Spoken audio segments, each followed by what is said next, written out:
नमस्कार। प्रभास अक्षर news network और आप सभी का स्वागत है। जम्मू कश्मीर विधानसभा चुनाव के लिए नेशनल कॉन्फ्रेंस ने अपने घोषणा पत्र में 12 गारंटियों की घोषणा की है, जिनमें अनुच्छेद 370 और जम्मू कश्मीर का राज्य का दर्जा बहाल करने के साथ साथ साल 2000 में तत्कालीन विधानसभा द्वारा पारित स्वायत्तता प्रस्ताव का कार्यान्वयन शामिल है। हम आपको याद दिला दें कि जून 2000 में फारूक अब्दुल्ला के नेतृत्व वाली नेशनल कॉन्फ्रेंस सरकार ने विधानसभा में एक प्रस्ताव पारित कर राज्य में 1953 से पहले की संवैधानिक स्थिति बहाल करने की मांग की थी। हालांकि तत्कालीन प्रधानमंत्री अटल बिहारी वाजपेयी की अध्यक्षता वाली केंद्रीय कैबिनेट ने इसे खारिज कर दिया था। इसके बाद नरेंद्र मोदी सरकार ने साल 2019 में जम्मू कश्मीर को विशेष दर्जा देने वाले अनुच्छेद 370 के प्रावधानों को निरस्त कर दिया था और तत्कालीन राज्य को 2 केंद्र शासित प्रदेशों जम्मू कश्मीर और लद्दाख में विभाजित कर दिया था। आगामी विधानसभा चुनाव के लिए नेशनल कॉन्फ्रेंस के घोषणा पत्र में सभी राजनीतिक कैदियों के लिए माफी और कश्मीरी पंडितों की घाटी में सम्मानजनक वापसी का भी वादा किया गया है। पार्टी द्वारा अपने चुनावी घोषणा पत्र में किए गए अन्य वादों में 200 यूनिट मुफ्त बिजली, पानी के संकट से राहत और आर्थिक रूप से कमजोर वर्गों को हर साल 12 एलपीजी सिलेंडर मुफ्त उपलब्ध कराना शामिल है। नेशनल कॉन्फ्रेंस ने सत्ता में आने के 180 दिनों के भीतर एक व्यापक नौकरी पैकेज, 1 लाख युवाओं को नौकरियां देने और सरकारी विभागों में सभी रिक्तियों को भरने का वादा किया है। संवाददाता सम्मेलन में घोषणा पत्र जारी करते हुए नेशनल कॉन्फ्रेंस के उपाध्यक्ष उमर अब्दुल्ला ने कहा है कि पार्टी केवल वही वादे कर रही है जिन्हें वह पूरा कर सकती है। उन्होंने घोषणा पत्र को पार्टी का दृष्टिकोण, दस्तावेज और शासन का रोड मैप बताया। घोषणा पत्र में कहा गया है कि हम अनुच्छेद 370, 35A को बहाल करने तथा 5 अगस्त 2019 से पहले की स्थिति की तरह राज्य का दर्जा बहाल करने का प्रयास करेंगे। ये मैनिफेस्टो राथर साहब ने दफ्तर में बैठ के तैयार नहीं किया। ये सिर्फ नेशनल कॉन्फ्रेंस का काम नहीं है। जिम्मेदारी संभालने के बाद राथर साहब का पहला कदम था अपने टीम को बुला के उनसे मशवरा करके हमने जम्मू कश्मीर के आवाम से बात की। हमने उनसे कहा कि हमारे मंशूर में वो क्या देखना चाहेंगे, नेशनल कॉन्फ्रेंस की तरफ से उनको कौन से वादे ऐसे चाहिए जिनसे उनको लगता है कि उनकी रोज़मर्रा की ज़िंदगी में एक तब्दीली आएगी, एक बेहतरी आएगी। जो पिछले कई सालों से हम मुश्किलात का सामना कर रहे हैं, उस मुश्किलात का हल कहाँ से हो सकता है। और जब राथर साहब और कमेटी के मेंबरों ने लोगों को ईमेल के ज़रिए और मैसेज के ज़रिए अपने सजेशंस भेजने पे जो है उन्हें एक दावत दी, तो हम उम्मीद कर रहे थे कि 5, 10, 15, ज़्यादा से ज़्यादा 20 लोग जो हैं इसमें मेहनत करेंगे। और आम तौर पे अगर लोग इसमें जवाब अगर देंगे भी तो वो एक नॉन सीरियस उनका रवैया होगा। हम हैरान हुए, जम्मू कश्मीर का कोई ऐसा कोना नहीं है जहां से लोगों ने रिस्पांस नहीं भेजा। और हजार से ज्यादा होंगे, हजारों में emails, messages, letters national conference के दफ्तर में राथर साहब को एड्रेस हुए। और जिन्होंने अपना कीमती वक्त इस्तेमाल करके अपने सजेशंस हमें भेजे, पहले तो मैं उनका शुक्रगुजार हूं। और मैं उनको ये कहना चाहता हूं कि एक भी ऐसी ईमेल, चिट्ठी या मैसेज नहीं है जिसको राथर साहब और उनके साथियों ने पढ़ा ना हो। हर किसी मैसेज को पढ़ा गया, हर किसी मैसेज को जो है हमने फिर डिस्कशन के लिए रखा और कोशिश की गई कि जहाँ जहाँ से हमें वो सुझाव मिले, वहाँ जहाँ से हमें वो बातें सामने आए जिससे कि हमें लगा कि जम्मू कश्मीर और जम्मू कश्मीर के आवाम को फ़ायदा होगा, हमने उस चीज़ को मंशूर में शामिल करने की कोशिश की। ये सिर्फ इलेक्शन के लिए डॉक्यूमेंट नहीं है। जब आप इसको पढ़ेंगे, जब आप इसको देखेंगे, जब तफसील में आप इसको देखें तो आप ये शायद समझ जाएंगे, जो मैं समझता हूँ, कि ये पूरी तरह से एक एजेंडा फॉर गवर्नेंस है।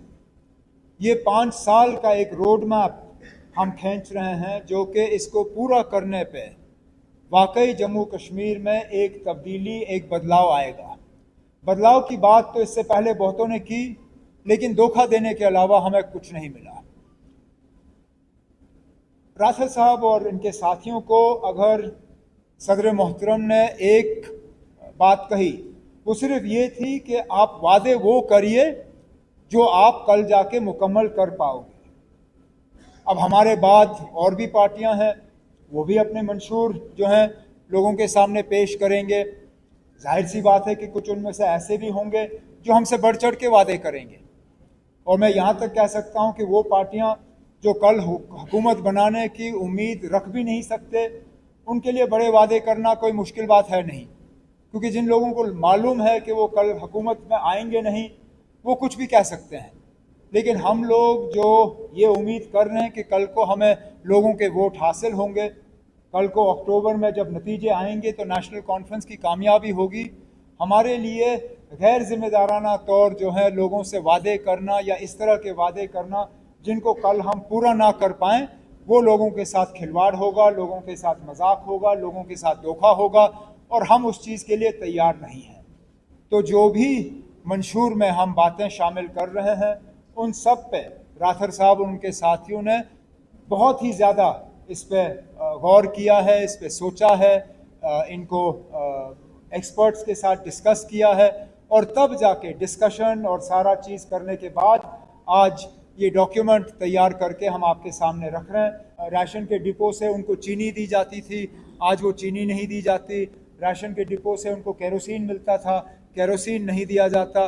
पब्लिक डिस्ट्रीब्यूशन सिस्टम को और ज़्यादा मजबूत करने के लिए, पब्लिक डिस्ट्रीब्यूशन सिस्टम में के ज़रिए लोगों को राहत पहुंचाने के लिए, ये भी एक कॉम्प्रहेंसिव गारंटी के तौर पे हमने लोगों के साथ जो है कुछ वादे किए हैं, जो आपके सामने हैं।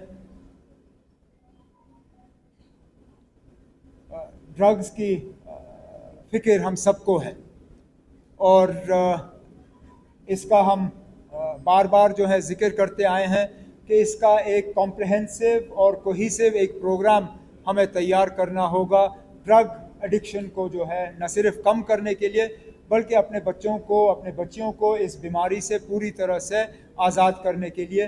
तो एक ख़ास गारंटी अलग से हम वॉर अगेंस्ट ड्रग एडिक्शन पे जो है नेशनल कॉन्फ्रेंस की तरफ से हम लोगों के साथ ये कर रहे हैं।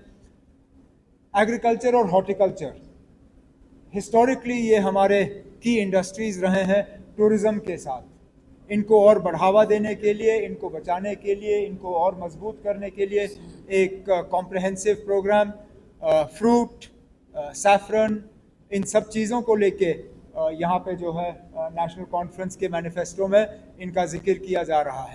चौथा जो हमारी गारंटी है, आजकल अगर आप देखें कहीं पे भी आप जाएं तो अगर लोगों की शिकायत रहती है, वो बिजली को लेके रहती है, पानी को लेके रहती है।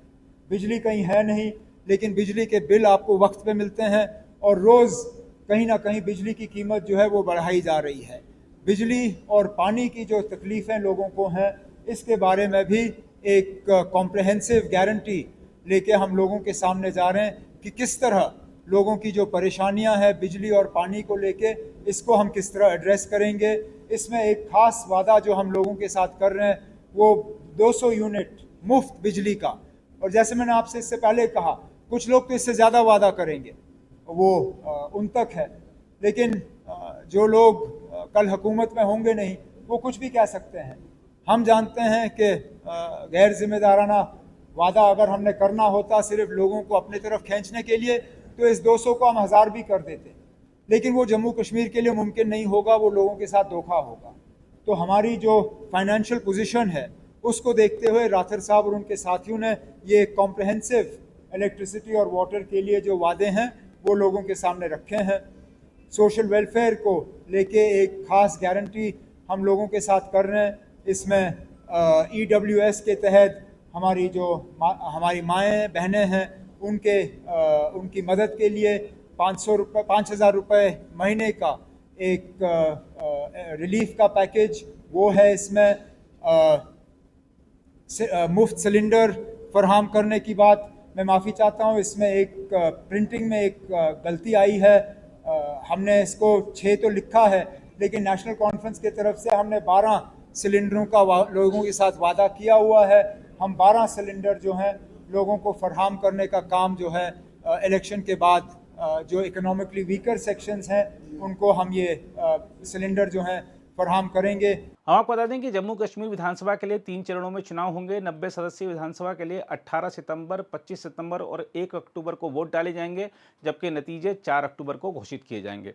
नेशनल कॉन्फ्रेंस ने घोषणा पत्र का मसौदा तैयार करने के लिए जम्मू कश्मीर के पूर्व वित्त मंत्री और वरिष्ठ नेता अब्दुल रहीम राठेर की अध्यक्षता में एक समिति बनाई थी।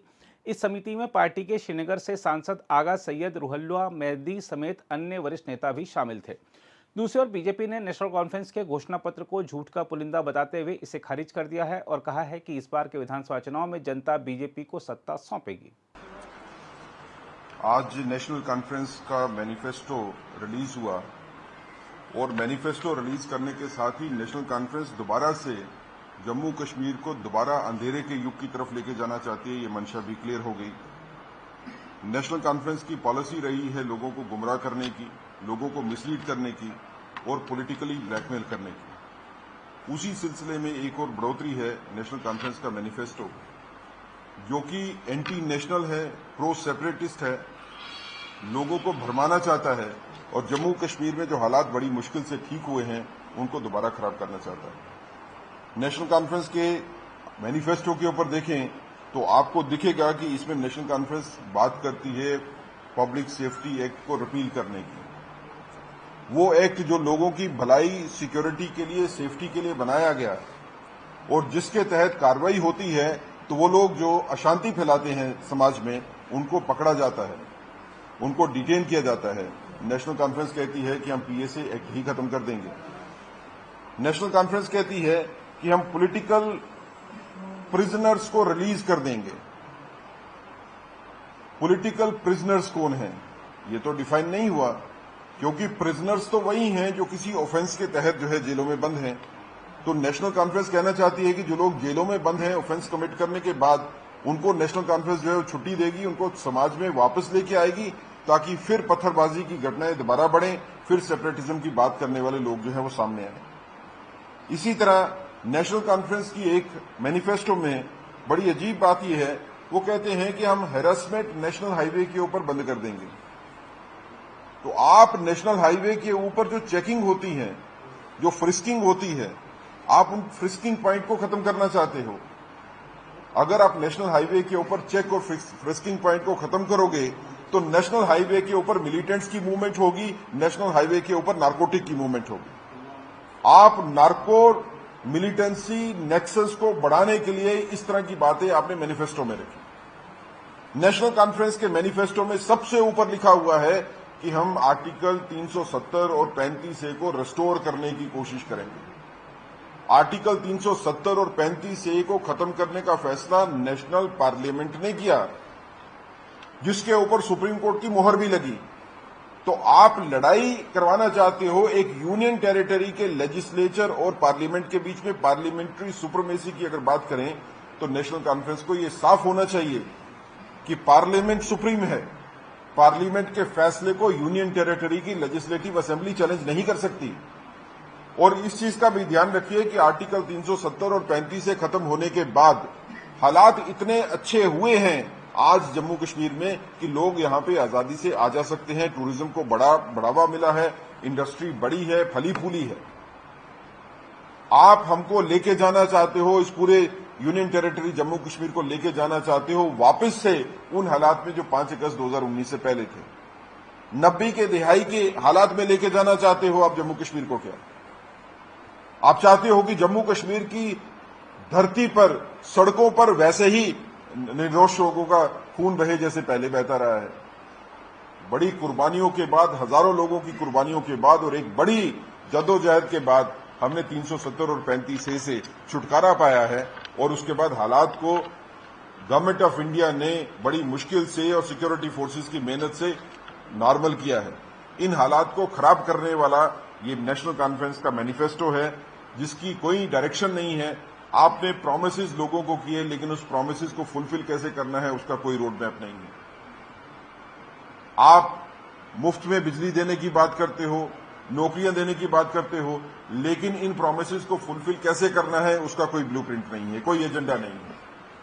मैनिफेस्टो में जब बात रखी जाती है कि कुछ लोगों को बेनिफिट्स होंगे तो उसका कोई रोड मैप होता है। ये फ्री बीज का प्रॉमिस और फ्री बीज के प्रॉमिस के ऊपर लोगों को गुमराह करना, ऐसे प्रॉमिसेस करना जो फुलफिल नहीं किए जा सकते, उन बातों को आगे रख के नेशनल कॉन्फ्रेंस ने जो मैनिफेस्टो तैयार किया है उसका लगता है कि ये मैनिफेस्टो सिर्फ गुमराह करने के लिए है लोगों को, अदरवाइज इसमें कोई सच्चाई नहीं है। ये कोई सच्चे मन से बनाया हुआ मैनिफेस्टो नहीं है। जिस तरह की कमेटी नेशनल कॉन्फ्रेंस की थी और जिस तरह के सीनियर लीडर थे नेशनल कॉन्फ्रेंस के इस मैनिफेस्टो को बनाने के लिए, हमको उम्मीद थी कि नेशनल कॉन्फ्रेंस एक बेहतर मैनिफेस्टो लेके आती लोगों की भलाई के लिए। लेकिन ये मैनिफेस्टो लोगों की भलाई के काम करने के लिए नहीं है, लोगों को गुमराह करने के लिए है और जम्मू कश्मीर को वापस उन्हीं हालात में लेके जाने के लिए है जिसमें बड़ी मुश्किल से जम्मू कश्मीर बड़ी कुर्बानियों के बाद वापस आए। देखिए, नेशनल कॉन्फ्रेंस जो ये कहती है कि आर्टिकल 370 का और 35A का फैसला जो है वो गलत तरीके से हुआ, तो यही बात करने के लिए तो सुप्रीम कोर्ट में गए थे। सुप्रीम कोर्ट में भी जाके उन्होंने यही कहा था कि 370 और 35A को खत्म नहीं किया जा सकता उस तरीके से जिस तरीके से खत्म हुआ, और सुप्रीम कोर्ट ने माना कि इसको खत्म करने का फैसला जो है वो कॉन्स्टिट्यूशनली वैलिड है। अब एक फैसला जो कॉन्स्टिट्यूशनली वैलिड हो गया, जिसको सुप्रीम कोर्ट ने भी मान लिया, आप उस फैसले के खिलाफ जो है मैनिफेस्टो में डालते हो, तो आप क्या कंटेम्प्ट ऑफ सुप्रीम कोर्ट नहीं कर रहे? आप तो तरीके की बात करते हो, वो तरीका जो सुप्रीम कोर्ट ने अपहेल्ड किया है। तो नेशनल कॉन्फ्रेंस का एजेंडा जो है कंटेम्प्ट ऑफ सुप्रीम कोर्ट भी है। और हमने पिछली बार हमारी टीम गई थी जब इलेक्शन कमीशन ऑफ इंडिया की टीम से मिलने के लिए, तो हमने उनको कहा था कि जम्मू कश्मीर में टेंडेंसी है पॉलिटिकल पार्टीज की ऐसी बात करने की जो देश हित में नहीं हो, जो सेपरेटिज्म को बढ़ावा देने वाली हो, जिसे मिलिटेंसी को वापस लाने वाली बात हो। तो हमने उनको तब भी कहा था कि अगर ऐसी कोई बात आती है तो उस पर सख्त कार्रवाई होनी चाहिए और उस पॉलिटिकल पार्टी के ऊपर एक्शन होनी चाहिए। आज हम इस मैनिफेस्टो को देखने के बाद उसी चीज को दोबारा इलेक्शन कमीशन ऑफ इंडिया के पास लेके जाएंगे कि सर, हमारी तो पहले ही एप्रीहेंशन थी कि ये पॉलिटिकल पार्टी चाहे नेशनल कॉन्फ्रेंस होगी, आने वाले आप देखोगे दिनों में जब पीडीपी का एजेंडा सामने आएगा, मैनिफेस्टो सामने आएगा, तो वो इससे ज्यादा बढ़कर बात करेंगे। So we want the action to be taken against the political parties who make such an agenda which is not only anti-people, that is misleading the people and that is against the national interest. Do you feel that this? It has definitely the tendency to promote separatism and it is definitely having the pinch or the way in which the militancy can be restored back to Jammu and Kashmir. Like I said that they want the repealing of PSA. They want repealing of Public Safety Act. They want there should be no patrolling on the national highway. There should be no checking on the national highway. No, and they want the persons who have been in the prisons in some offences to be released. All this is meant to do what? If somebody is in jail and you think that the person is in jail for wrong reasons, there are court procedures. यहाँ तो court है, अदालतें हैं, आप अदालतों में जाइए, अदालतों को बताइए कि गलत आदमी अंदर है। लेकिन government can not take a decision. Government कैसे डिसीजन ले सकती है कि जितने बंदे जेल में हैं सबको अब रिलीज कर दो? इससे अराजकता भी फैलेगी और इससे मिलिटेंसी को वापस लाने में जम्मू कश्मीर में जो ताकतें जुड़ी हैं उनको बढ़ावा भी मिलेगा। अगर आप भी लेना चाहते हैं देश दुनिया की तमाम जानकारी तो आज ही सब्सक्राइब करें हमारे चैनल को। साथ ही नीचे दिए बेल आइकन को जरूर दबाएं ताकि हर अपडेट आप तक पहुंच सके।